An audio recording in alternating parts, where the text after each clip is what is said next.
Welcome to the Calm Cockpit Podcast, the show that helps pilots think clearly, stay calm, and perform at their best when it matters most. Each episode delivers practical strategies, real-world aviation wisdom, and mindset tools that help create confident pilots and safe flights. What if the key to safer flying isn't sharper stick and rudder skills, but better decisions before the engine even starts? Today, we're talking about threat and error management, the system professional pilots use to identify risks, trap mistakes, and stay ahead of problems before they become emergencies. Our guest is Mike Jesch, senior Boeing 787 captain, flight instructor, fast team representative, and one of aviation's leading voices on pilot proficiency and safety. Mike will share his practical tools every pilot can use, from personal minimums and mental rehearsal to managing workload, using automation wisely, and avoiding what he calls birthday party surprises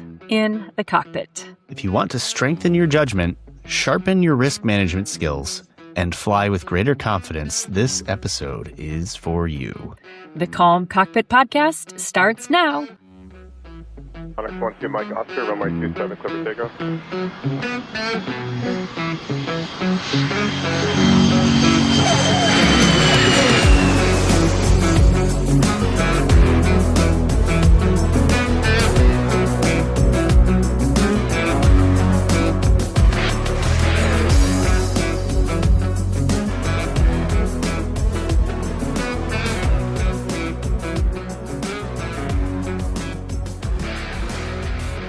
Welcome, everyone, to today's episode. I'm Geeta Brown, licensed yoga and meditation educator and music educator with over 30 years of experience of teaching high performers how to improve their lives, but without adding stress. And I'm also a midlife student pilot. And I'm John Niehaus, corporate pilot and flight instructor. I've known our guest, my friend, Mike Jesch, for many years, and I'm very happy to finally bring him into this interview for all of you. And I'm so happy you did, because for me, this interview was like sitting at the feet of accumulated knowledge and wisdom, hearing you and Mike go back and forth. I've listened to the whole interview twice now, and each time I keep hearing new bits of information. So I am super psyched to share this with our listeners. Mike's bio is immense, so I'm going to try to summarize his highlights here. The first of which, Mike Jesch is the General Aviation Award 2026 National FAA Safety Team Representative. Yay. That's a big deal. Like, yay! Like, sound the trumpets and the horns. Like, that's a huge deal. That's a national award. Really speaks to like his wisdom and everything that he does to help aviation remain safe. He earned his private pilot certificate before he graduated high school, became a flight instructor at 21, and secured a place at the airlines at 23 because he's so boss like that.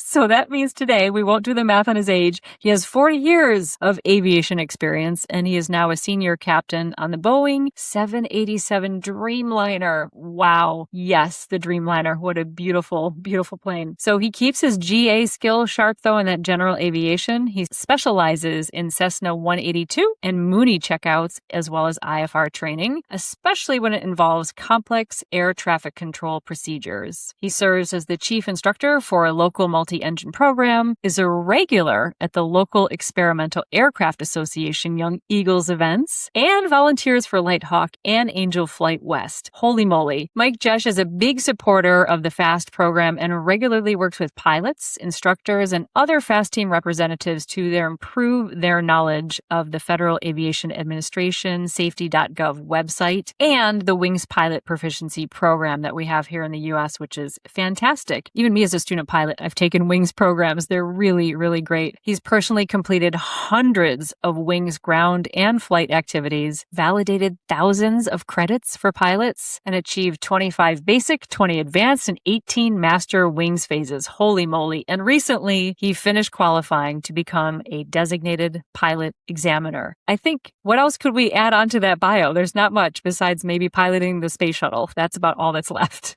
Our chat with Mike really dials into the core principles of threat and error management, otherwise known as TEM, and how it correlates to improved mental performance in aviation. And at this point, we're going to send you to the interview, and Geeta and I will meet up with you on the other side with our key takeaways. So enjoy this chat with Mike Jesch. Mike Jesch, welcome to the Calm Cockpit. Hi, everybody. It's great to be here finally. Thanks. I've been enjoying the show for a long time and glad to be here. For those that don't know, you're a prolific flight instructor. You've worked with a previous guest, Brian Schiff. You guys had your 4-flight workshops that you worked on together for a while. You and I came into contact years ago, also through Brian, but when I was still working for the National Association of Flight Instructors, we had a couple really good recordings back then. And for those of you that haven't heard that, I encourage you to. Mike is pretty amazing. You know, my favorite thing has always been, and we've talked about this multiple times, is I just like to name drop you for random reasons. I'm sure people are finally wondering, like, who is this Mike guy and why does he keep just talking about him? And so, Calm Cockpit listeners, this is the famous Mike Jesch that I just like to, hey, Mike, I know you're listening, but now you're here. I was wondering what that ringing in my ears was. I guess it was just you dropping my name all over the place. But yeah, every so often I'll get a text message or an email from somebody that says, hey, John talked about you on this, or, somebody dropped your name on here. And it's kind of fun. I really enjoy that. We are about to have a great chat. We have talked so many times about just some of the burning secrets of aviation. And so in the pre-meeting that we had for this, one of the topics that came up was threat and error management. Obviously at the airline, that's something that you guys focus on quite heavily. But with your instructor hat on, instructors are really starting to pick up this concept as well, kind of like how the CRM concept bled its way down from the major airlines into kind of all the piloty forms you can take. To kind of start this off, what is it? Where did it come from? And the burning question, why is it useful? That's a great topic. We got, about 4 or 5 hours that we can cover this in? Yeah. It's a great place to start. It's just defining the terms here. What is this playground that we're going to play this game in? So the first thing is, what is a threat versus what is an error? Like you say, is we trained this at the airline. We started doing it probably 10 or 12 years ago to really put a fine focus on it and think about this. So very simply, a threat is something that comes from outside the airplane into the airplane. And this could be something like a weather system that you have to deal with, or a maintenance issue that's coming up. It's outside. Somebody else, somebody not in the airplane is creating this situation. Maybe it's a construction project going on at the airport. Maybe, I don't know, it's a nav aid that's out of service. That's a threat from outside the airplane. We have to take that into consideration one way or another. So how are we going to address that? An error, on the other hand, is something that comes from inside the airplane, usually on the part of a pilot. Often it comes from failing to recognize a threat that's out there, that's real, that we have to deal with this thing. But it could be something as simple as failing to follow a procedure. Forgetting a step in a checklist, for instance, would be an error that a pilot could make that could have consequences, repercussions later on. And the question is, are we going to trap that threat or trap that error and deal with it? Or is it going to just sit there and fester and become something bigger later? And you really can't know. You don't know ahead of time. But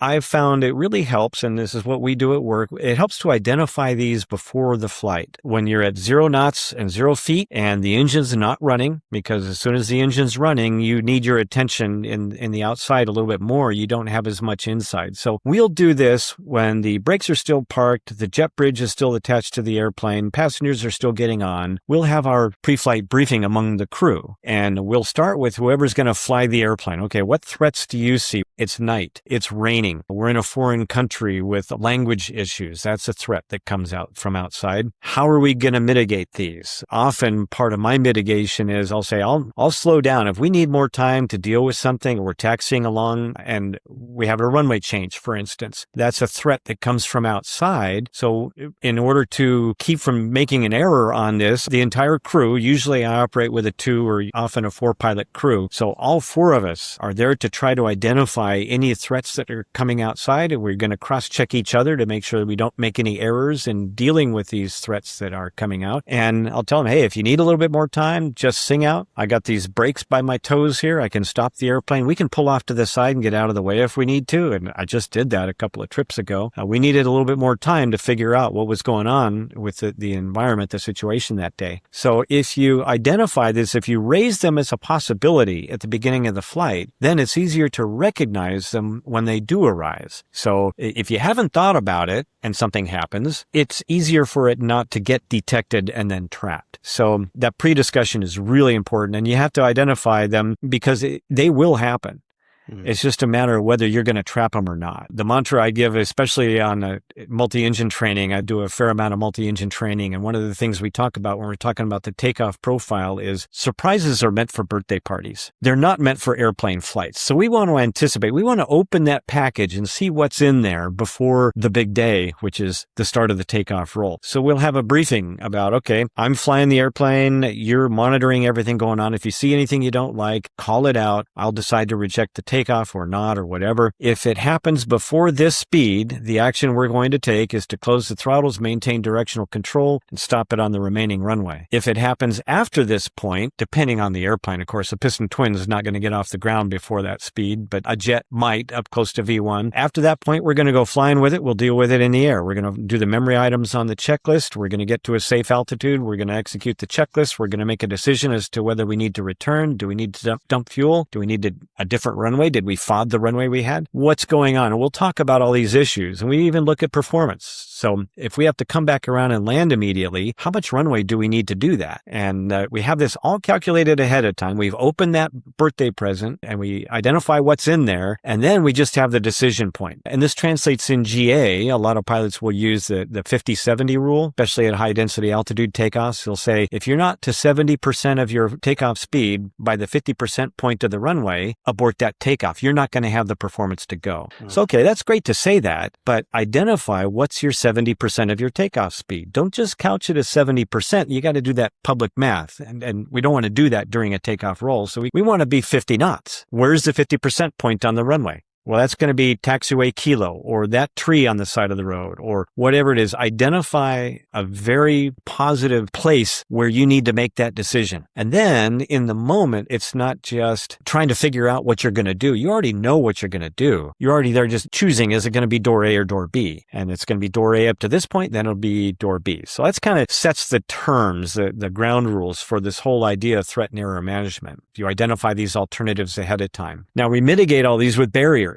And we hear about barriers a lot. We talk typically in the terms of the Swiss cheese model is the common one. Okay, so we got Swiss cheese. Let's think about this Swiss cheese a little bit. What is that exactly? Each layer of Swiss cheese is another barrier. And maybe one barrier is procedures. Maybe it's a checklist in your airplane. That's a tool you're going to use to deal with this situation. And if you've got a good checklist for it, if you identified the problem and you've determined which checklist to do, that's the first layer. Maybe the FARs are a layer of Swiss cheese. Maybe they're going to require you to have more fuel for this situation. Or maybe they're going to require you to talk to ATC before you enter that airspace. Or some rule in there, a certain amount of equipment operating on your airplane. That's all in the FAR. So that's another layer. Here's a layer I bet people don't think about too much. I'll bet your insurance company is a barrier. They might require that you do additional training beyond what the FAA requires. So there's all these layers, and the strength of those layers is going to help you at each point along this process and hopefully identify something, trap it, and correct it, mitigate it so that it doesn't become a problem at the other end. The other thing is these layers, if you think of the Swiss cheese in a warm room, right? The cheese is melting. It's getting weaker over time. So let's see if we can strengthen those barriers, and we do that by engaging in recurrent training. Maybe something like the WINGS program, or even just getting with your instructor on a regular basis, going to pilot meetings where you're going to hear some talk on a safety subject. That's going to reinforce those barriers so that cheese has a better opportunity to trap any of these errors that are trying to get through the holes. What do you think? There's so much in what you just said that, I mean, like you said, we could absolutely speak on this for hours. I think you highlighted especially the idea of the surprises being meant for birthday parties. If somebody's talking about, well, why is the calm cockpit? Why are you guys talking about threat and air management, something developed in the airlines? What does that have to do with mental performance training and being a calmer, safer aviator? And I think you really kind of hit it right there. The more you can prepare, the more you can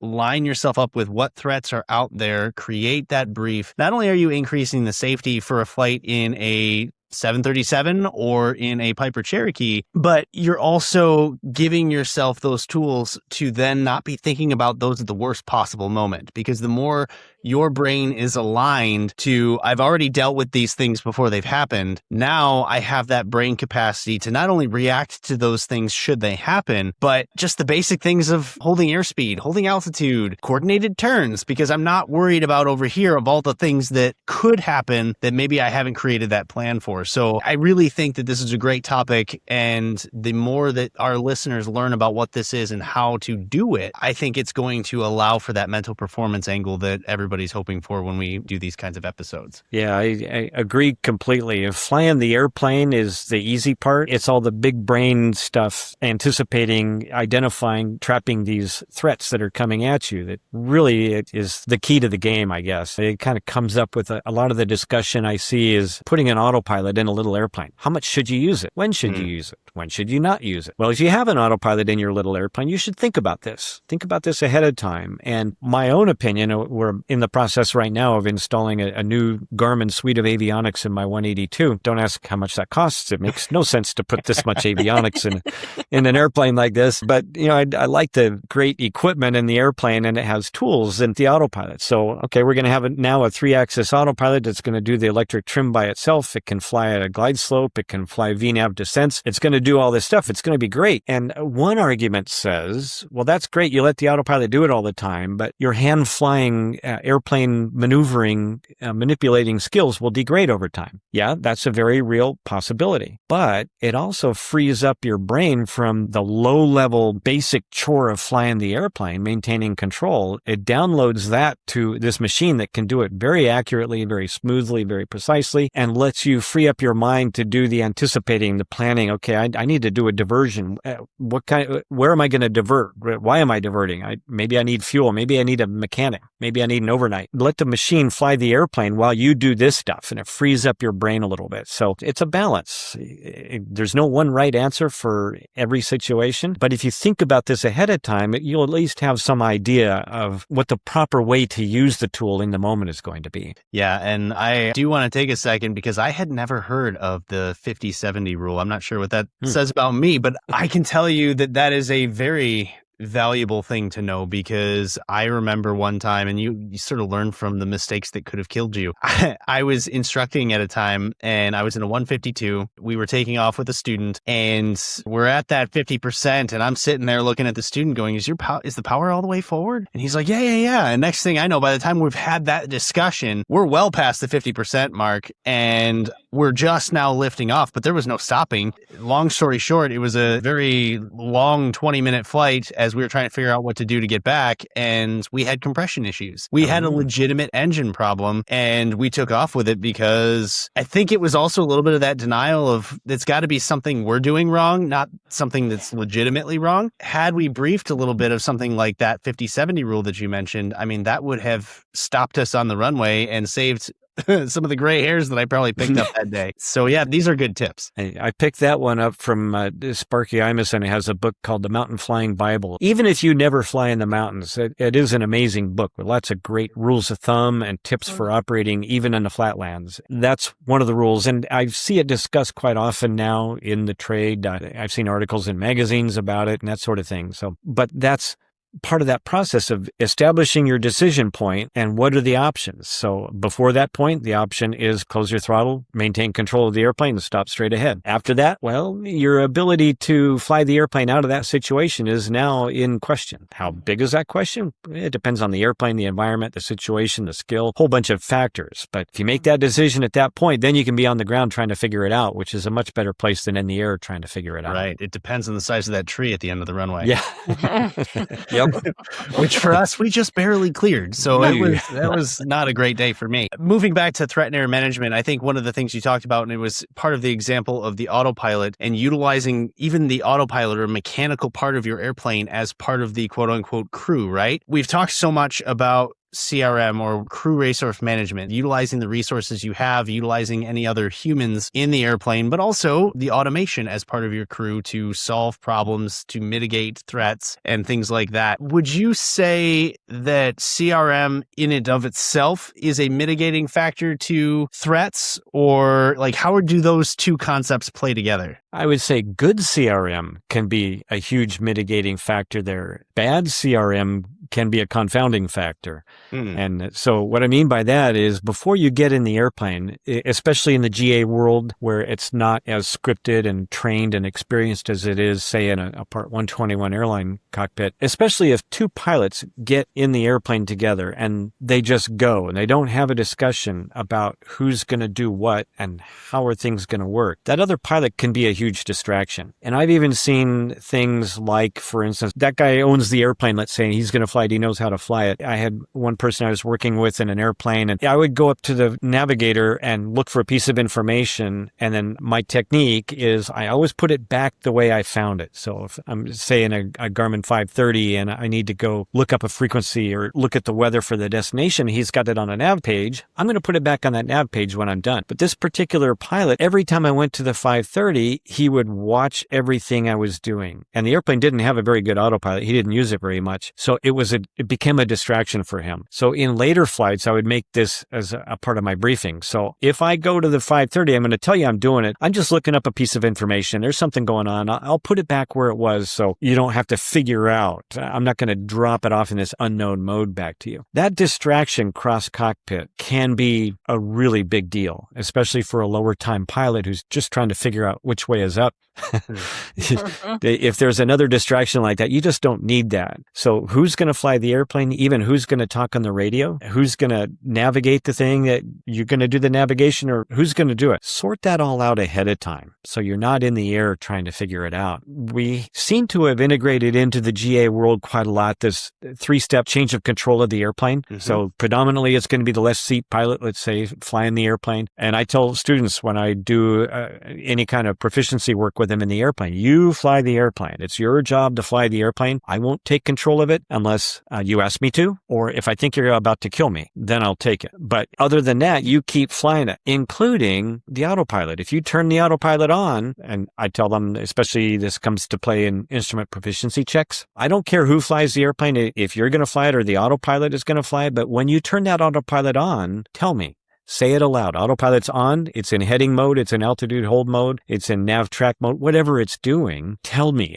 The exact same thing as changing controls person to person, changing to the machine is important because we got to know who's flying the airplane. Also, it lets me know when you do that, especially if you tell me what mode you would like it to be in, it helps me know if you didn't get that mode, I need to point that out. Hey, take a look here.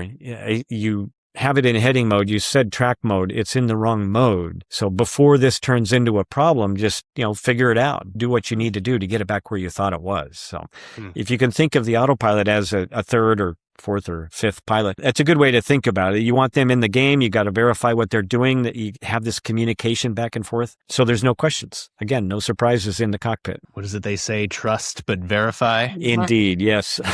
Yep. I can't tell you how many times I've been flying, and I used to do a lot of training with first officers in my previous job. There were times where ATC would give us a heading, but that heading would parallel our track, and it all works fine until you have a dog leg in your track and you keep going straight. There have been times where somebody has moved something or not hit the nav button again to put us back into navigational mode, and we've sat there on heading, and luckily I've never actually gone past that dog leg before, but there's been times where we've been sitting on heading for 45 minutes and we both look up and went, oh, that could have been really bad. Are we still on a heading? Oh, no. But it's deceiving because it looks like you're following the line, but you're not. And so, the communication and integration into what is the autopilot doing? Do we both understand what the autopilot's doing? Have we missed something? And then going back and having an additional discussion, even if nothing has changed, to say, just so you know, we're still doing this and this. Are we in agreement on that? Yes. Cool. Yeah. And those are conversations you can have with yourself. I mean, we've had so many discussions on this podcast. Yes, people might think you're crazy because you talk to yourself, but the number of times that I have saved myself from doing something stupid by just going, all right, I'm on heading. I'm supposed to be at 5,000. I'm flying at this. Oh, no, I made a mistake. That's huge. It's just someone to talk to reiterate the facts. And then your brain goes, nope, that's not right. I'm my own best conversational partner. Exactly. But yeah, I've flown with pilots at both ends of the spectrum who either don't ever say anything. So it's hard as an instructor. I don't know what's in your mind. I don't know what you're seeing. To the other extreme where they say everything that they see, everything that they do. And that's really helpful for me as an instructor because I'll notice if you're not including in this outer dialogue, if you will, what you're seeing. So maybe you're not picking up on something over here. The oil pressure's getting a little low over here. Are you picking up on that? Are you doing an engine scan? Are you doing your outside traffic scan? And I'll know that that's not happening. So I need to put that in my debrief notes, and we're going to talk about that on the ground, or if it's critical enough, we talk about it right now. I've learned to use that as kind of a CYA, but to me, I call it CRM, but in reality, I'm spreading the blame. And for anyone who's listened to, again, previous episodes, we've talked about, say, my experience of turning left instead of right on accident. Left, so that's the one that's shaped like an L. Perfect. And so like I've gotten into the habit as a way to protect myself from making a mistake similar to that. Again, it's like, I will say I'm turning left to 350. That way the other guy or girl who's in the cockpit is like, that's not left. Yep. That has happened. And so like you figure out a way to mitigate those threats. And some of it might be knowing your own personal weaknesses. Some of it might be knowing the weaknesses of, say, the autopilot, which we discussed, and then just kind of getting the ego out of the way and saying, I might make a mistake on this, so I'm going to verbalize it instead. And then I'm putting the onus on you to keep me from doing something dumb. It's one more opportunity to catch that error or that threat before it becomes a problem. Mm-hmm. You remind me of a story when I was a brand new flight instructor. I had a young woman student I was flying with, and I'd tell her to turn left 90 degrees. And every time she did it, she would take her right hand and put it over her heart and then go back and turn it left. She did this about 3 times. And I said, why do you do that? What's going on? She says, well, I can't remember my left from my right. So I remember when I say the Pledge of Allegiance, I put my right hand over my heart. That's how I identify my right hand. Okay, perfect. Well, that's your mitigation. You figured out how to do it. Awesome. Good job. I do love to talk to myself on the daily, like when I'm doing laundry. So that has served me well in the airplane. But I do find when I'm flying solo that it really helps to keep me focused on what is important. And I'm at this interesting point now because I'm not quite in that final funnel of check ride prep, but like almost there. So I'll be flying with an instructor, and it's that interesting point where I'm doing all the briefing, like say if something happens, on the takeoff climb, what do we do? But I kind of catch myself and not always clear because they want me to, first of all, brief it as if I'm in the plane and I'm showing that I'm PIC. But I'm saying in reality, you are here with me. And so if it's engine out below 1,000, more than likely, you're going to take the plane. So what I've started to try to do to catch that sort of thread of that moment of confusion of, would I fly that? Would I pitch for best glide, or would he, or what would we do? I say, well, let me brief it as if I'm PIC and I just have passengers. And then I'm going to say, but this is a training flight and you're more experienced than I am. So this is how we would actually do it. I feel like I have a foot in both worlds with that, where I'm starting to take more ownership of it, but it still is like the awkward, gawky, ugly duckling teenager phase where I don't quite have ownership of the plane yet. So any feedback you guys can give me on how to handle those types of briefings, I'm in that very awkward phase right now, right? Where I don't have full command authority yet, but they're trying to train me as if I do. And it sometimes is awkward to do those briefings in a way that is realistic to the situation, but also preparing me for the future. So that's what my brain is struggling with these days. You're a senior in high school. Yes. You're almost done with your training. You're Exactly. about to be an adult. Yep. And hopefully we've given you enough tools that you can go out there and be an adult in the world and function. And you're transitioning from this. You're going to be in charge here pretty soon. Yeah. I remember getting text messages or phone calls from my daughter when she went off to college. And it's hard being an adult. Well, yeah, sometimes you have to make decisions. And it's funny you say that because I was just teaching some high schoolers yoga the other day, which is something I know and feel very comfortable in. I said, pretty soon it's going to be all you making your own decisions, and no victim mentality of, oh, my life this. Anything that's in your life is there because you put it there. And they're like, whoa, that's really cool, but also really scary. And I'm like, I can relate to that in the airplane. So physician, heal thyself, and just put yourself in those shoes. That's where you are now. Yeah, exactly. That's exactly what it feels like. But all of this makes tremendous sense. And I have heard of that 70-50, but I don't think I briefed that as clearly as I could. So I'm going to correct that. So thank you for that one.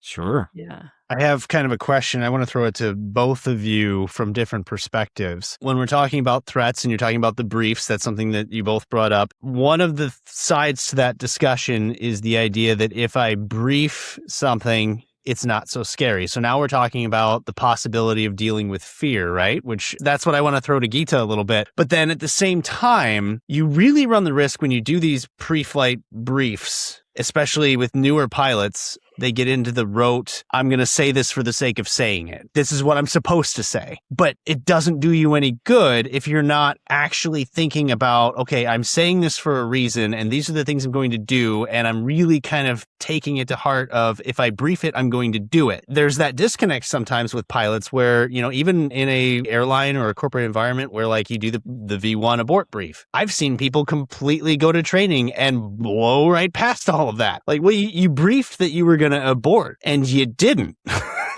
So what's the point of briefing? So there's kind of two parts to this. Geeta, I want to talk a little bit about how does talking about the fears and briefing the fears mitigate the fears from a performance standpoint. It allows you to compartmentalize that a little bit better. And then I want to throw it to Mike and talk a little bit about how we have these things for a reason, but how do we take them to heart, if that's the right way to say it? Like, how do we make sure that if we say it, we're going to do it? So Geeta, go first. What does fear mean in all of this, and how does it make us better if we can talk about it? Yeah. So I think fear is a good thing. Actually, fear is usually and anxiety too, quite frankly. They're natural, normal human emotions to perceive threats. And it's not something to be gotten rid of or to feel like shouldn't be part of the equation. To me, it's like you put your arm around it and you use it as a skill. It's just like anger. Anger can be very appropriate at certain moments if you use it as a tool. You just want to make sure you keep it in the tool belt when it's not useful. So fear is usually pointing to something that would be a threat to either your psychological or physical well-being. Right? This is why we do all of these briefs, because inherently we're in a very unforgiving environment. So for me, what I've noticed that these, particularly if we're talking about the briefings, what that allows us to do from a cognitive perspective is it gives a mental rehearsal for the brain to think through things in a slow fashion. So that famous quote they always use, neurons that fire together wire together. So the more you repeat a thought process or a behavior process, you're literally mapping your brain so that one small stimulus, say a certain moment where you're not seeing what you need to see on the engine gauges, triggers an automatic response that will be protective to you. It's not just that, like you said, to your point on it, just saying it, but it's actually you want to have drilled that brief into your muscle memory and your neurons so that your brain has literally encoded that information. So the smallest stimulus, again, triggers this physical and mental response chain reaction of you know what you're going to do automatically. It has to be practiced and rehearsed. It's just like playing an instrument. You wouldn't just like play it a C major scale one time and then forget about it. You play it over and over. You play it every time you warm up. From the moment you play your instrument till you're a master at it, you keep repeating it because it gets deeper and richer the more you do it. So that mental rehearsal is crucial, which is something that for me helps me. And I have noticed that briefing where they just go, blah, blah, blah, blah, blah, blah, blah, blah. They're just saying words. They're not doing anything. I speak it more slowly. Thank you, Brian Schiff, for that. I slow down and I actually mimic the motions I would do. Like if I say on the takeoff roll, if I haven't hit RPMs that I'm wanting to see by, taxiway delta or whatever, I will do throttle to idle. And I won't just say throttle idle. I'll just mimic throttle idle. And I'll just mimic gently with my body what I would do. That gets me to slow down and actually have mentally rehearsed it on a motor planning level as well. Then from a fear perspective in the brain, that's doing one last piece. The trigger is eliciting that response. But then from a fear perspective, it's down regulating the fear response so that in that moment, the fear response isn't what comes out, which would be fight, flight, freeze or flee, where the sympathetic nervous system is going to take over and your cerebral cortex, your thinking part, shuts down in those moments. That's what causes tunnel vision and all of that. So you're actually down regulating that fear response so that your cerebral cortex can remain in command authority of your person. Which is a really, really great thing. You want that fear to be there, but not to be in command. And so the briefing and practicing it with a little more intentionality hopefully sets us up well, that you may have a startle reflex and might have that freeze. Like you said, John, is this really happening? It must be us. What's up with the throttle? But then you're able to catch it and still have your brain think rather than getting carried away by the limbic system, which will put you into an automated sort of fear response stuck mode. There's a lot going on to this that is very wise of aviators. And if you think about where aviation started, really all these procedures are coming from training young men to go off to war. Right? So they had to cut through the stuff and get to the procedures that was going to keep them alive. And they did a really great job. I applaud our lineage from that perspective. You open up a whole bunch of topics again, as usual, happens when we have these kinds of conversations, right? Here we go. I'm thinking, okay, so yeah, Geeta is this high schooler who's about to go off into the world. And I'm the parent. I've been doing it for a long time. I've seen it before. I kind of know a little bit about what you need to know to survive. And hopefully we've given you the training you need. And that involves a lot of repetition. We have several rules of learning what things are significant when it comes time to go to battle. And you have the rule of primacy. That which we learn first, we learn best. There's a rule of recency. That which we learned most recently or did most recently, we do best. And there's a rule of repetition. That which we do a lot, wiring those neurons together, like you say. All of those, they're all important and they all come into play. We have to do them correctly the first time, we have to do them often, and we have to do them recently. That's the whole point of recurrent training. So we're going to rewire these neurons. And John, you spend some time in a simulator. We do all the things in the simulator that we can't do on the line. Right. Because it's not safe or it's not convenient. 300 passengers in my 787 don't want to see what happens when we lose an engine. But they want to know that we're ready for it when it does happen. Yeah. So that's the whole point of this training. And my wife doesn't even like it if I turn too much, we need to do something. I took a trip yesterday that was a little bit sporty weather-wise for some portions of it. Yeah, this keeping things front of mind is really important. John, you touched on the V1 cut briefing that we do before we start taxiing the airplane. Another option, another one that we do, I started doing this more directionally, I suppose, is the go-around briefing. Every approach. Okay, we're going to come down the glide slope. We're going to get the decision height is this much. We're looking for this kind of a lighting system. This PAPI is on the left-hand side. I'm looking for high intensity. Whatever it is I'm looking for, I spell that out. If I don't see that, I'm going to go missed. I'm going to say toga, hit the toga buttons. I'm going to come up on the power. We're going to go flaps 20, positive rate, gear up, check thrust. Mentally run through this just before the approach so it's front of mind. And we find out through our own safety management systems at work that we don't do a real good job doing go-arounds, either at work or in the GA world. I see this a lot. In fact, I was just working with a student the other day. I called a go-around, and the first thing they did was get on the microphone and say they're going around at a non-tower airport. I said, well, that's great, but communication is the last thing on the list. If you keep in mind the top 3 items, aviate, navigate, communicate. So aviate, fly the airplane, get it under control. You got a nice stable approach. Everything's trimmed up. Everything's looking good. Oh, we got to go around. Now we're going to change the mode of flight. That takes some action, takes some practice to do it well. And then navigate, make sure you're not going to hit the airplane that just took off underneath you or whatever. Where's the traffic pattern? What am I going to do? Last item on that list is communicate. Make sure you get things in the right order, but think about that. Think about it before you land. If I have to go around, here's what it's going to look like. And, we got a mountain here. I can't turn right. I got to turn left. Whatever the issue is at that airport, think about it so it's front of mind and you're not wondering what to do in the moment. Back to my earlier discussion. Then what keeps us from just saying things and not meaning them? I mean, I guess that's a thing for life in general, but what keeps us from going through these things and saying, well, I briefed it, but did you really? Did you internalize all that stuff you just talked about? And exactly. Yeah, the repetition in the simulator for GA pilots, I wish they would make more use of flight simulators, especially with an instructor who's familiar with all these concepts and can set up a scenario in the simulator simulator that's going to cause them to have to use these tools. And if you can do that appropriately, and back to the multi-engine thing, I spend a session in the simulator before we start doing the serious engine out work in the airplane.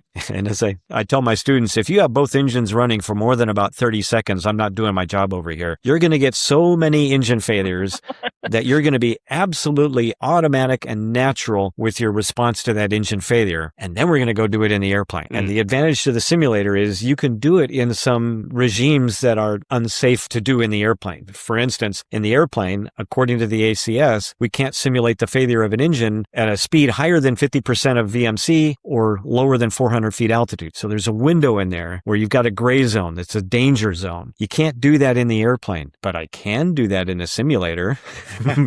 So you're going to get it there, and it's going to be automatic. And I had an engine failure myself in a 310 at about 500 feet altitude, which is right in the danger zone. And I had been teaching it and doing it so much in the airplane. I have a flight data recorder. I record every parameter on every flight I fly. You can't even see a burble in that flight path. I was so practiced at it that when it happened, it's okay, maintain directional control, mixtures up, props up, throttles up, flaps up, gear up, the whole routine, the litany. And it was automatic, it was natural, and you can't even see the airplane move. That repetition and the recency that's why recurrent training is so important. And that's why a flight review every other year is just not adequate. They really, especially if you're flying a more capable airplane, a high performance airplane, a multi-engine airplane, you need to practice this a lot more often than every 2 years, I think. And it goes to show that for those pilots out there, and I think we're all guilty of at least thinking about it, to go and do a flight review with a friend of theirs or somebody they know, and we'll just go fly and we'll get a sign off and cover what's bare minimum asked of us. But to go and get a flight review from an instructor who's gonna put you through the ringer, not because they're being mean, but because, like you said, you're gonna do this once every 2 years. Like, let's talk about the things that are gonna really be dangerous for you and see what we can do to brush that rust off, because you don't want to be doing a engine out glide for the first time in 2 years when you actually need it. Right. You want to practice these maneuvers before they become a problem. And if you think back to your own primary training and Geeta's recent training, you might have had a little trepidation when it came time to learn stalls in the airplane. And a lot of people approach that with real fear.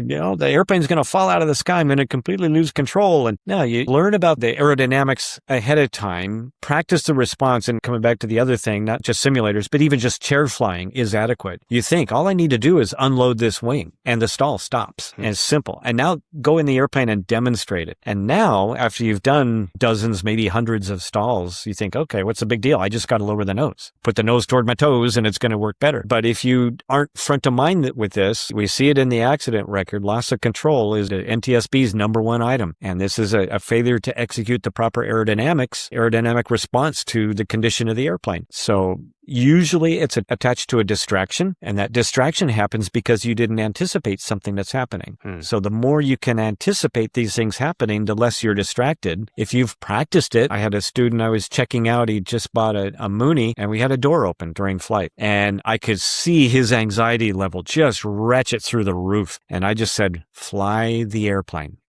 We got back down on the ground and everything was fine. We checked it. We closed the door. We took back off again. He called me a day or two later. He says, Mike, all I'm hearing is you in my head saying, fly the airplane. He says, I will never forget that.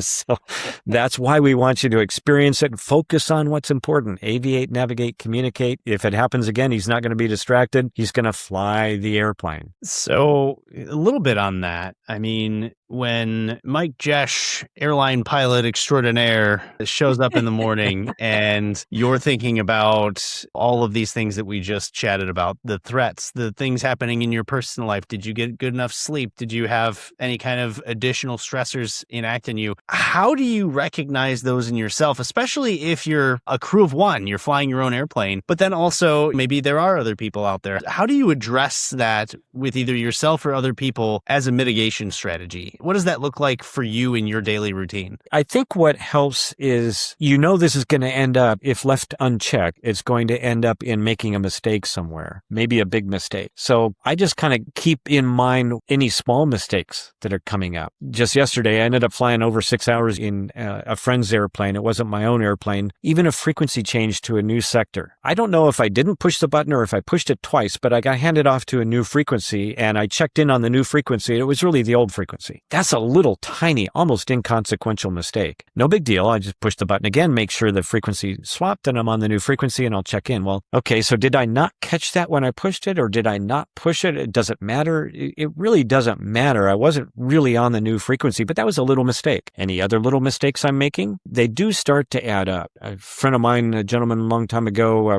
pretty involved with the FAST team, gave us a talk and he keeps a little notebook in his pocket when he makes a mistake. If he misplaces his keys, can't find the keys. You open the refrigerator door, you forget what you went there for. These are little mistakes that add up. He started keeping track of every time he made a mistake like this. And I think it was part of his own cognition exam, if you will, kind of monitoring his own cognition. So if you do this, you establish your trend. You know where your baseline is, and you know when you start to get over that baseline. Maybe it's time that I got to stop. We just had somebody declare an emergency because they were fatigued a couple of weeks ago. That's the first time I've heard of somebody doing that. They recognize they reached their limit, got to land. Wow, I think that's a powerful tool. I think that was a great decision. I think now we've seen somebody do it. Maybe more of us will do that when it's time just to land for the night. Call it quits. All these little things add up to a trend of degradation. And if that trend ends up going in the wrong direction or passes a certain threshold, and I can't define what that is for you, only you can do that. And maybe that threshold moves over time. Over the course of the day. You think about some of these fatigue risk management tools. One of the parameters in there is how many hours are you going to fly this day? Are you flying after work? You've already had a long day. Now you're going to fly late at night or in the evening, later than you planned to. The flight just naturally got late for reasons that came up, whatever it was. So these are, again, heads up, red alert. Things are going in the wrong direction. Take a moment, take a deep breath, assess, do you really need to go? In fact, a couple of days ago, Saturday before we took this trip yesterday, it was a family visit to go see my mother-in-law. My wife said, well, we got to do it tomorrow or we can't do it this week. And I said, no, we don't have to make that trip. That's the one difference here is like Brian says, one of my favorite sayings he gives is, my suitcase doesn't care where it spends the night.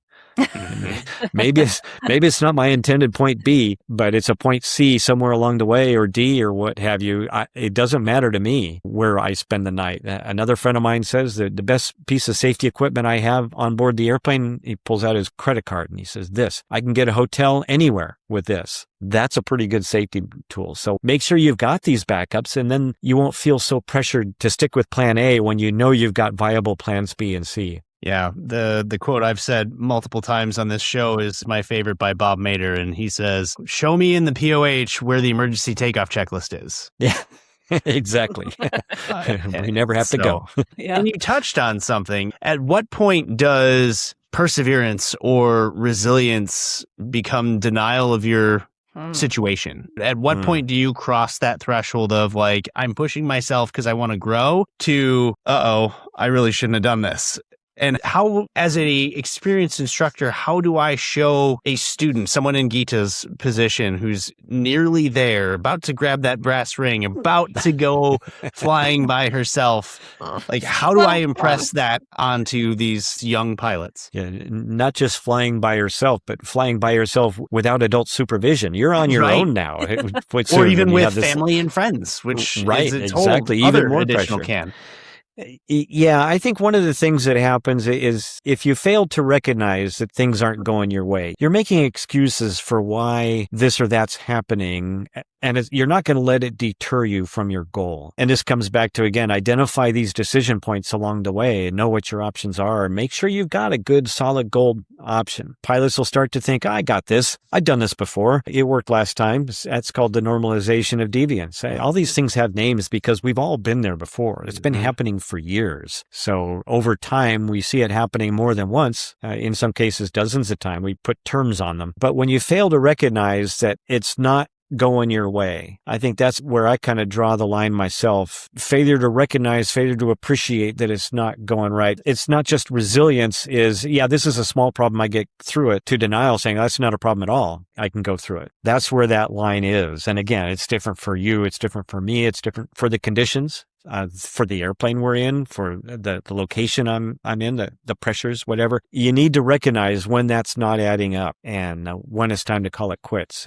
I've had this before. We're flying home from Yellowstone on a family vacation down across western Utah and eastern Nevada. It was rougher than rough. We got a late start because there were low ice-laden clouds that kept us in the valley, so we couldn't take off until the weather cleared. So we did that. The problem is now we're over the desert. It's hot and it's bumpy and it's miserable, and my wife does not like turbulence. My daughter is not much better than that. And we're flying along, and finally I said, okay, we got wind over Utah. We can stop right here. They got, let's see, the notes here say they got a bus will take us over to the casino for lunch. We can stop and take a breather. And so that was when we threw in the towel and called it quits. Of course, now we take off again, and it's still bumpy. We're coming up over Las Vegas, and I said, we could just drop in here to Las Vegas and spend the night and continue on home tomorrow morning when it's going to be smooth. And my wife says, well, how much longer do we have to go? And I said, it's about another hour and a half, maybe. And she said, we can press on. So I left that in her hands. I don't mind the turbulence. I've been through enough turbulence in my life. Crossed the border into California, smoothed out the whole rest of the way. So it was just another 10 minutes happened to be enough in that case. But if it was still rough by the time we got to Victorville, we probably would have stopped for the night there.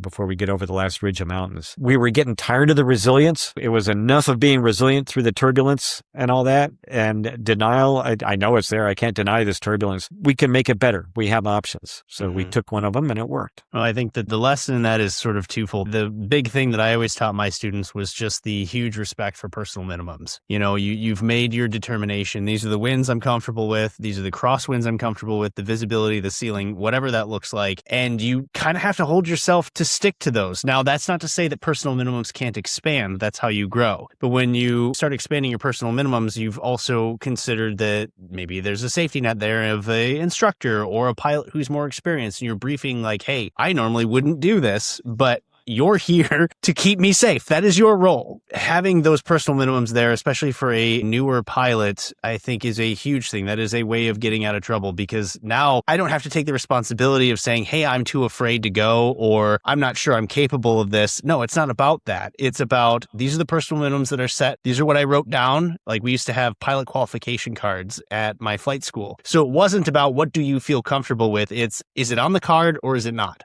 Black and white, done. It took the guilt, the feeling bad about should I go, should I not go, completely out of it from both the instructor as well as the student. Because if we wanted you to go more, I would have written you a different card yesterday, but I didn't. So there's no debate. And I think that that's huge. I think the other thing is just, again, knowing that dynamic situation of flying. Similar to what you said, my suitcase does not care where I'm sleeping at night. Well, when we used to do long distance charter, okay, we're a little bit less rigid than the airlines. If I'm in a jet and I'm sitting here in Michigan and I'm trying to take a group of passengers down to Florida, but Florida is full of thunderstorms and Naples is just awful, but I know it's going to take me 3 hours to get there, and I'm looking at the weather and, what am I going to do? Well, there's a ton of things I can do. I can launch as normal. The plan is that, the weather's going to be gone by the time I get there. There's option one. At any point on that 3-hour flight down there, I need to land in, Atlanta to give it another hour.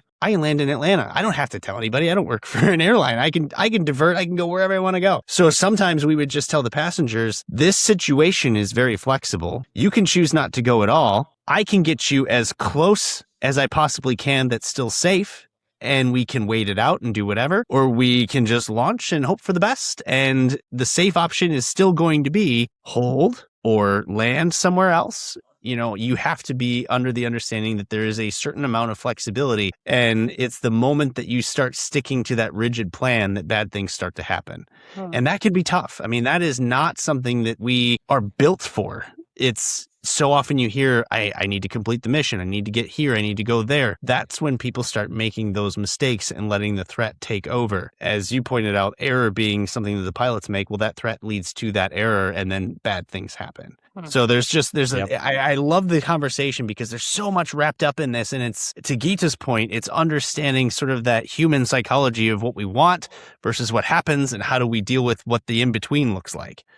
You started that discussion with personal minimums, and basically my own personal minimums are pretty much what's on the page as far as weather goes, but there are other personal minimums. It's not just weather. It's not just ceiling and visibility, or you mentioned wind. That's a good one. It's also how much fuel in the tank. As you fly along, your options are included in a radius that's the size of your fuel tank. And as you fly along, that circle gets smaller to where you're reducing your number of options as you go to eventually, if you get to the point where there's exactly one option left, then you're in trouble. You've closed all these other doors. And whether it's a wind number or an overcast, a ceiling height or whatever, I really try to encourage pilots to write them down for exactly that reason you mentioned. Then you've made a commitment to yourself and to your family, to your passengers, to the people around you that here's your limits. Do it the day before. Don't do it the day of a flight. Don't ever change the minimums in order to accomplish a particular flight. If you do that, you've just thrown that entire card out and it means nothing. That commitment you made is gone. So write them down. You're absolutely right. They do go up and down. You can adjust them up and down, perhaps with recent training, for instance, might make it better. If you haven't had training in a while, maybe that makes them higher or more restrictive. It's best to have a policy for how that works that you've thought about ahead of time, and don't try to make it up as you go. Again, otherwise these are not really personal minimums. It's not a hard limit. We have these in the airline. When a pilot checks out in a new seat or in a new airplane, they have to raise their personal minimums until they've gained a certain amount of experience. So it's in the book. When I checked out on the 737, I had a couple of times where the takeoff visibility was below my personal takeoff minimum. I can't go. I'm not qualified and I'm not experienced enough on this airplane. Once you get that experience, then the numbers come down. Yeah, recurrent training, again, will lower those numbers for you or make them less restrictive so you have more options. One thing I really love about this community I'm part of, the Midlife Pilot podcast community, they have a tremendous Discord channel where, I mean, people post about all nature of things, but they have one specific thread that is for publicly displaying your personal minimums. So not only do you have your personal minimums, but you share them with the whole entire community. And they also have another thread that is a go, no-go decision thread. So if you're sitting there and you're feeling a little squirrely or, feel yourself, like you said, kind of moving from being resilient into being, I want to say, stupid, you can go to that thread and say, somebody check me, please. This is my thought process. It's a community you can go to not only just have your personal minimums out there, but actually have some accountability. So I think for a lot of us older GA pilots, that accountability, like you do have at the major airlines, isn't always there. So we have to intentionally build that in. So I just want to give a plug for that. If anyone's listening, that's a great resource to have people checking your actions. And I plan on using that as I'm literally writing my personal minimums this week. Figuring that all out. I would posit that this community is another layer of Swiss cheese. Absolutely, it is 100%. Who wants to be the one that wraps your airplane up in a ball on the end of the runway and have your community talking about, oh, that Mike, he was such a great pilot. He would never have done that. Yeah. Well, guess what? They do that. It's often said that your hearing improves at the hearing. After the incident, yet they're asking you, why did you do what you did? And you do the carpet dance, you got to justify it. Well, can you do that? Always, of course, the safest decision is to stay put, not fly anywhere, but that's not why we have airplanes. They're meant to go places, and they open up a tremendous world for us of recreational and business opportunity, whatever the reason is to go, entertainment, tourism. It's an amazing tool for that. We could always stay at home and in bed, but that's not where the fun is. That's not where the real world is. So we got to identify and mitigate these risks along the way so that we get to do it more. So as we start to kind of wind this down a little bit, and some of this we've touched on, so it's kind of putting a nice bow on things. But over the course of your career, the things you've seen, the things you've taught, the achievements that you've made, what have you seen in yourself or others that really kind of highlight good habits in terms of those that can make good decisions, that can be safe in the cockpit? Like, what are these golden words of wisdom that you've seen over the years, either through people making mistakes or people making the right choices, that you've kind of collected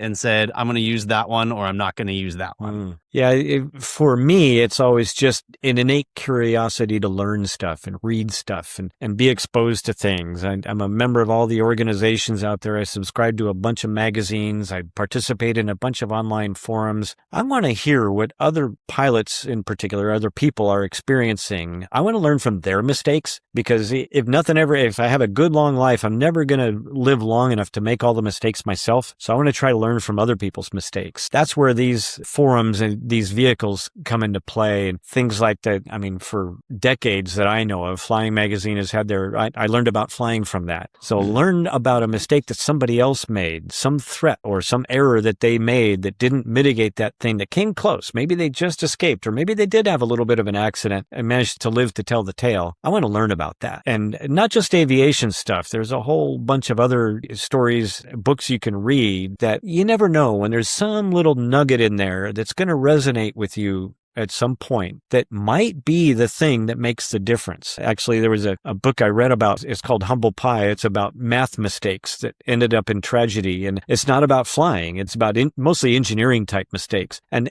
that's where I got this image of the melting cheese. So you need to reinforce that cheese along the way. It was in that book. Nothing to do with aviation. But you just never know when some little nugget is going to be the one that saves your bacon. And for me, people often say, well, you must be a really good pilot because you've been flying for so long. Well, it doesn't mean I'm any good at it. It just means I do it a lot. And I've been very lucky to do it for a long period of time. But I've thought about this a little bit, that it's not that I make good decisions along the way, but I can identify these threats from farther away, and I can make a small decision now, a small adjustment now that makes it so I don't need to make a big adjustment later. This is often couched in the phrase that I use my superior judgment so I can avoid having to demonstrate my superior airmanship. So if I make a little tweak now, you won't even know that I made a tweak, but it'll avoid a situation later, or could help avoid a situation later that I'll have to really deal with and demonstrate some good airmanship.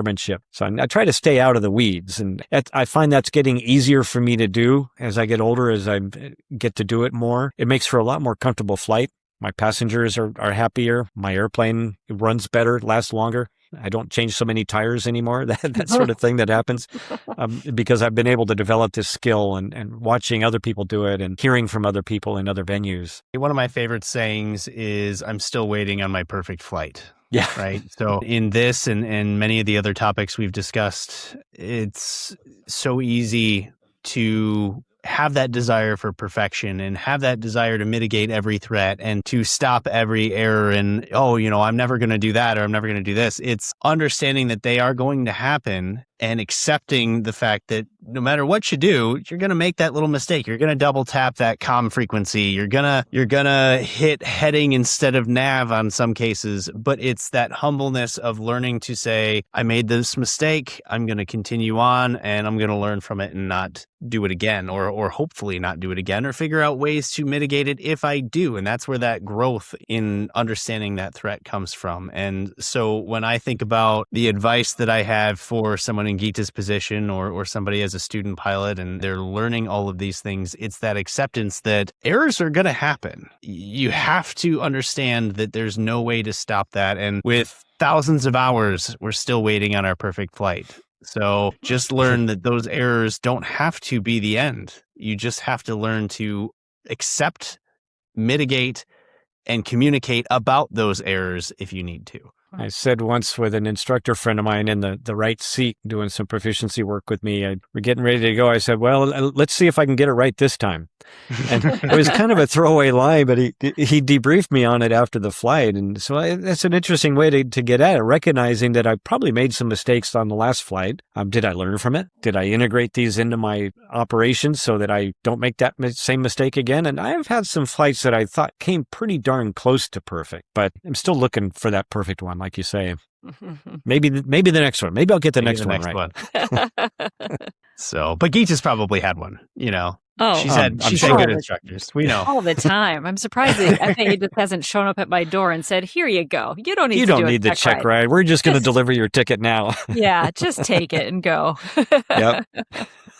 Certainly have gained a lot. I feel like I have like such an ace up the sleeve. All these episodes we've done, all the people I've gotten to learn from, it's amazing what bubbles up in your mind when you're, doing a maneuver or just having a moment where I'm soloing and maybe having that little bit, okay, let's do this thing. To your point of just that innate curiosity, everything that I've learned from all of our guests, including you, it comes bubbling up in those moments when you need it. So that's one thing I love about aviation is it sort of ties together all of the human elements and all the education parts and puts it when your butt is in the seat on the line to perform it. It's pretty cool. So I appreciate all of your interesting. wisdom. You mention music often for obvious reasons. Yeah. That friend of mine who debriefed me on that, let's see if I can get it right this time, flight. He is also a professional musician. I guarantee you've heard him. He's been on movie soundtracks, and he's been in a band that won Grammy Awards, and he's toured the world. Cool. A professional musician and flight instructor. Jay Mason is his name. He's one of my few friends I keep in touch with from high school. But he gave us a talk a number of years ago. I called it Music in the Skies, and he talks about that bridge between the skill of a professional musician and the skills of a professional pilot. There's a lot of overlap. There's a lot of drilling the basics. Just do it over and over. Do the C major scale. The first thing you do when you pick up your axe every time is the C major scale. He and I were in marching band together in high school. So that's kind of where we go way back. Nice. But it's the same in music. It's the same in aviation. It's probably the same in almost any vocation you could take up. Doctors would probably say the same thing. Current education practice is critical in all of these fields like that. And the more you do it, the better you are, the easier it gets, and the more fun you have. What instrument did you play? I played trumpet. Okay, we can still be friends. Okay. I was last chair trumpet. He was first chair sax. And you were last chair. I didn't have any ambitions. And I got my pilot's license in high school, and so my eyes were on the skies. I love the trumpet, though. It's not an easy instrument to play. If you clung on to that last chair, you had some chops. So well done. Well, yeah, and it's not an easy instrument to play, which is why I was always last chair. So. At least they didn't tell you, just march along and fake like you're playing. Just don't play, just march. I picked the right vocation out of high school. I went into aviation. He went into music predominantly, and I think we both made the right choice. Your artistry shines every time you fly, I have no doubt. Oh. And with that, Mike, I just want to say thank you for joining us today. I've learned a ton. I'm sure our listeners have as well. And just the lessons from your experience. And you said it, learn from other people's mistakes, learn from other people's knowledge. And that's exactly what we're doing here. So thank you so much for sharing all of that with us. You're very welcome. And I thank you for the opportunity. It's been great to be here. Listeners, we hope that you enjoyed that interview with Mike. One standout quote for me was, "I use my superior judgment so I can avoid having to demonstrate my superior airmanship." That's really at the heart of the calm cockpit philosophy. Let's talk and think ahead of time so that we can fly our best. I totally agree. And I was really thrilled when he sent us an email after we recorded the interview to say, I finished. I'm actually qualified to be a designated pilot examiner. I'd love to have someone like him show up as my DPE because he's creating that really safe and calm environment for applicants to really show their stuff. And now that I've listened to the interview through, I think when we did it initially, but then also after you edited it, what really strikes me is how precise and calm and thorough he is with everything. And I don't know about you, John, but when I'm in the airplane and when I operate at that speed of just one thing at a time, it takes the temperature down, as you would say. It helps me just to focus on what am I doing now and what's next. So I feel like he just embodies that, just even in the way that he speaks. Yeah, and I know we've talked about this before, but I always love seeing the common threads between the things that we talk about. And one of the other things he mentioned in that email where he told us that he had just become a DPE was that he had listened to our episode with Chris Anderson, who is a DPE. That whole episode revolved around kind of bringing the temperature down for applicants as a examiner. And so he had said that he was sort of using that as a way to kind of structure his impending first check ride with a applicant. So all of these things kind of come back together. And I love to see not just how we're helping potential listeners, but how our guests are finding different ways to sort of correlate these things together as well. So there's so much good stuff in this interview, including his suitcase rule. And your suitcase doesn't care where it spends its evenings. So don't be afraid to divert, to delay, to stay overnight in places that maybe you weren't planning to. It's a good sign of judgment, not failure. And that's a really important reframing, saying it was good judgment, not a failure. And I think that we've got a bunch of benefits to what he was talking about to pilot performance. And I just jotted down 5 of them really quickly here because my brain loves a good bullet point. But that good threat and error management does these things. It's going to increase that cognitive bandwidth. It helps downregulate the fear response. It's going to normalize a threat. So instead of it turning into like a scary thing, it then becomes something that you know how to handle, which means if you have a high stress situation, you can handle it instead of going into a fear response. Good threat and error management is going to enhance that trapping the errors through talking through things when you're in the cockpit. And I love the last one, which is his Swiss cheese model, but I like that he added that it's like melty Swiss cheese. You're really trying to bake those layers together so that it's like this standard operating procedure is so dense and thick that very few errors are going to get through there. So I think the correlation between threat and error management and pilot performance, it's so clear to me anyway. And I know I learned a lot as a student pilot listening to all of this that I hope informs how I fly. Yeah, and so did I. And it's interesting because when I'm on sort of the longer flights for my company and talking with my coworkers, who obviously are other pilots as well, this has come up. We've talked about threat and error management and specifically the Swiss cheese model. And I've brought it up to them like, ooh, I just heard somebody discuss this in a way of the cheese kind of closing and opening different holes. So you have to be constantly looking at, well, where's the next hole going to open? It's not a static model. Sharing that as I think about it myself and getting the feedback from my coworkers, they've kind of gone down that same line of like, I never really thought of it that way. And boy, that really changes the perspective on how you can view impending issues before they even happen. So you can always find new ways of learning things no matter how much experience you have. Absolutely. Amen. And to that end, listeners, we do want to hear from you. Drop us an email at calmcockpit@gmail.com. We'd love to hear your thoughts, anything that resonated about Mike's interview. In fact, he's reached out to us a number of times with comments on the show via email, and it helps us to inform what else we might record for you guys and what else you want to hear about. What problems are you having? So please do drop us that email. And you can also find us on Instagram and Facebook if you'd like to leave some comments there. John, can you talk about some 5-star reviews for the people? Absolutely. Absolutely. You can rate us on any of the podcast platforms, whether it be Apple Podcasts or Spotify, Amazon Music. We're pretty much in all of the different places, and every rating helps. We'd love to see 5 stars, but I suppose I should tell you to be honest. And any comments that we can get, we'd also appreciate, especially if it's ideas for future episodes, things you like, things you'd like to hear, and maybe even solutions to problems that you have that we could structure an episode around. So we just want to enjoy your feedback and share it with others. Absolutely. So until next time, fly smarter and stress less. Boston Tower 1 departure is Airbus 321. Traffic holding crossing runway 33 left 3 climb.